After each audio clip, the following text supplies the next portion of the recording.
Other more radical changes that are done, other than regulating the entire economy, and many of the leaders of the first revolution and the bourgeois revolution would think this was bad because this isn't a liberalized economy. This isn't what Smith talked about. This is the exact opposite. But some other changes include just general changes in society. During the radical phase of the revolution, the months of the year are going to be changed. The days of the week are going to be changed. The system of years and recording are going to be changed to reflect when the revolution began. The churches are going to be confiscated eventually by the Jacobins. What we're going to have is many churches become essentially deist temples, including like the Cathedral of Notre Dame becomes a deist temple. So there's some pretty radical changes that happen. And it certainly becomes this most controversial stage of the revolution, because within the second phase, between the summer of 1793 and 1794, the reign of terror is going to accumulate. So not only do you have radical change of the economy and change of society, you're going to have very violent actions taken by not only Robespierre, who at one point was against the death penalty himself, but in the Committee of Public Safety, but rather also because the population is going to be turning on each other. The majority of people that are executed during the Reign of Terror are not going to be members of the First or Second Estate. They're going to be members of the Third Estate. And so we find that the Reign of Terror was designed as a way for Robespierre to attack any of the people that threatened him, to solidify the home front, in his words, to secure the revolution, to root out enemies of the revolution,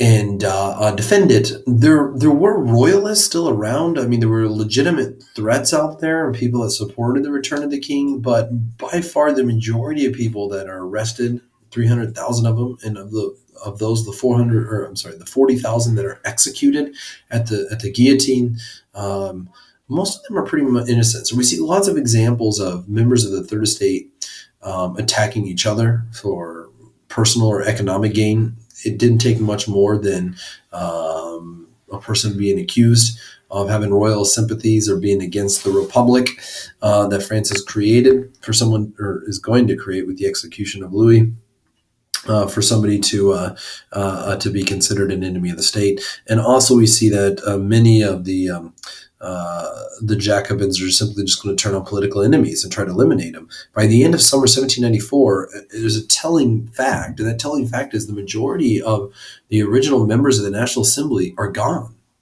Many of them are executed. And so the revolution, the people who began the revolution, aren't in power anymore. And a new class has come up, and it's bloodthirsty. They want to execute many members of the Second Estate that still remain. They want to execute anyone who's not radical enough, that is not Republican enough, that is not anti-monarchy enough, or anyone that questions the Jacobins and what they're doing through the Committee of Public Safety, and questions Robespierre, who's effectively in this time period created a dictatorship. It's ironic to think, let me go back here for a second. It's ironic to think about the idea of the guillotine. The guillotine had been designed as an enlightened form of execution, that it would be a humane form of execution, a quick form of execution. But in reality, it becomes quite gruesome. And crowds would gather around in the streets of Paris to watch these executions, and cheering, and it'd be very public and bloody, and the heads would be shown to everybody after they fall into the basket, and all this nastiness. And the executions only serve to really rally up the sans-culotte population even more. An example of this is the death of Jean-Paul Marat. Here we see Jacques-Louis David's painting of Jean-Paul Marat, Jacques-Louis David's the great neoclassical painter who's a supporter of the French Revolution, and documents that Jean-Paul Marat was a journalist who really wrote pro-Republican letters and pro-revolutionary letters, and was supported the Jacobins, who was killed, assassinated in his bathtub. And this famous painting shows that. And the death of Marat shows that there are legitimate enemies to the Republic, but that doesn't necessarily mean they're enemies to the revolution. But the Jacobins and Robespierre could use this as examples of the enemies are out there to kill, and they're out there to destroy and bring back the king. And the only way to keep yourself, especially as an appeal to the third estate and the sans-culottes in particular, the only way to keep yourself safe and from being subjugated is to root them out and help us kill them. This all ends. The second phase is going to end with the third phase, which is called the Thermidorian reaction. And in the Thermidorian reaction, Robespierre, at some point, is essentially going to go too far. This thing's going to run its course too long. Too many people are going to be turned on each other. There's going to be too much executions. There's going to be too much radicalness. Attacking the churches is going to continue to divide the revolution. Changing people's way of life is going to divide it. The planned economy gets in the way of a lot of business investment, that people are trying to build up the economy. There's just going to be too much. And in the end, Robespierre is going to overstep his bounds. The members of the National Convention, who many of them are nervous by Robespierre, that he'll turn on them in a minute, finally band together. And on July 27th of 1794, what is the 9th of Thermidor, the month of Thermidor, which the new calendar, the new revolutionary calendar had created, conspiring members of the convention prevented Robespierre from speaking when he tried to speak before the convention, arrested him, and in a great twist of irony, Robespierre was marched to the guillotine and executed. And the rest of the Jacobins were pushed out of power.